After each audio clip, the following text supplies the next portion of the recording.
Merci beaucoup. Je suis Madame Khadifa Altal, la présidente de la FAO et championne de l'économie verte de ce forum qui est agriculture de production, la transformation, l'élevage, la pêche, tous les produits naturels dont le bon Dieu nous a gratifiés. Et les femmes travaillent dans ces domaines, n'ayant pas tout le temps accès à la terre. Elle s'arrête à la transformation des produits pour essayer d'avoir de quoi vraiment bouillir la marmite, pour m'exprimer ainsi.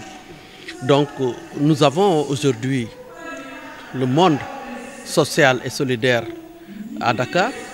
Nous avons aussi les 14 régions du Sénégal qui sont représentées ici pour accompagner la FAO dans le fait qu'elle a été choisie par le G7 comme champion dans l'économie verte, au regard des différents investissements, de la mobilisation que nous faisons des femmes sur les 16 pays de l'Afrique de l'Ouest et au-delà, concernant la transformation des produits agricoles, notre engagement dans le système alimentaire, qui est le dernier jalon de la chaîne de valeur, après la production, la transformation, la commercialisation, il faut consommer.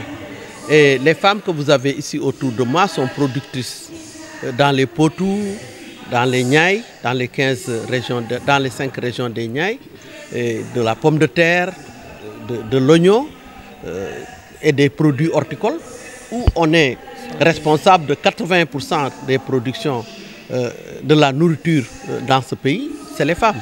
Mais 80% aussi des produits agricoles consommés sur ce pays viennent de la zone des Niayes et viennent de ces femmes que vous venez de voir représentées dans cette réunion.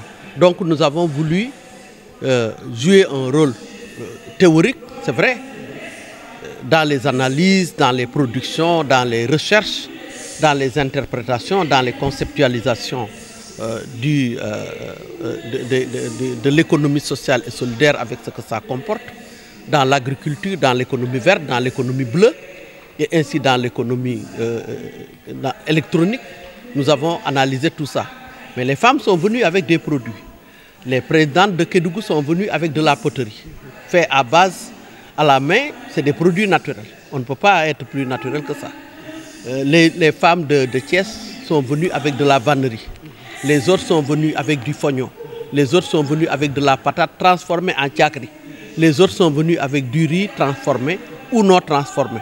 Ainsi de suite, jusqu'à faire le tour des 14 régions avec des spécificités bien distinctes, qui sont exposées et que vous pouvez distinguer. Je pense que c'était ça le rôle de la FAO, c'est de montrer ce que le Sénégal, les femmes du Sénégal sont en train de faire dans l'économie sociale et solidaire, mais dans l'économie verte, mais dans l'économie tout court. Parce que dans le secteur informel, vous ne pouvez pas calculer d'importants chiffres, d'importants faits en n'incluant pas les femmes. Et nous n'avons pas aussi à oublier les travaux non rémunérés que nous faisons dans les domiciles et qui sont aussi l'objet d'une attention dans le G7. Donc c'est la raison pour laquelle nous avons proposé aujourd'hui dans le très grand forum que nous avions le plaisir d'organiser avec la mairie de Dakar et le ministère, de proposer une plateforme du G7, une plateforme globale, mondiale, sur l'économie sociale et solidaire en faveur des femmes et un fonds d'appui aux initiatives des femmes dans l'économie sociale et solidaire. Et c'est sûr que le gouvernement du Sénégal va être d'accord sur ça, parce qu'ils ont déjà fait beaucoup d'avancées dans l'économie sociale et solidaire à travers des lois, des décrets et un ministère chargé de cette question.